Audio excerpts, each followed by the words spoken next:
So ayan guys, panibagong araw, panibagong katarantado na naman. So ngayon, may client tayo na nanggaling pa sa kabundukan ng Taipei. So ayan nga, may tato tayo sa mga marites dyan. Yan po ang sign ng mga marites. So ayan nga guys, nagsimula na tayo. So ayan na nga, ang ginamit natin dyan ang 7RL, 5RL at 11. So ayan na nga guys, kaya siya nagpatato dahil broken hearted siya.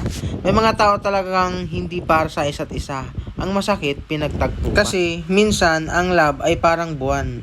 Iiwan ka rin pagdating ng araw. So ayan nga, lagi kong sinasabi sa mga customer ko na may mga taong di payag mawala ka, pero di naman gumagawa ng paraan para manatili. Pero sobrang tibay talaga ni ate, talagang malakas ang pain tolerance niya. So sa time na nga niyan, excited na siya matapos. Sabi ko nga, huwag ka munang sumaya kasi kung sino ang dahilan ng saya mo, pustahan tayo. Siya din ang dahilan ng matinding pag-iyak mo. Ayan na nga, so nangangalay na rin ako sapagkat ilang oras na rin kami nagdudut-dutan. So alam niya naman na babaero yung lalaki, pero tinatanggap pa rin niya. Sabi ko nga, huwag mong ipagsiksikan ang iyong sarili sa taong ayaw naman sa'yo. Hindi ka naman sardinas. Kasi ang pag-ibig parang huldapan.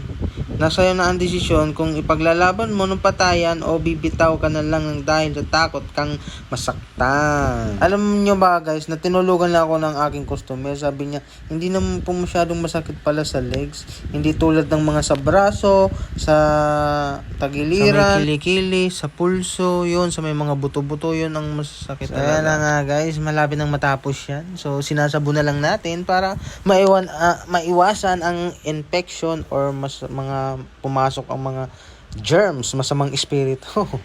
Kaya na guys, ang ating ginawa ngayong araw. So punas-punas tayo ngayon. Punas-punas lang. Tapos ayan na po ang finished product. Nothing. Salamat!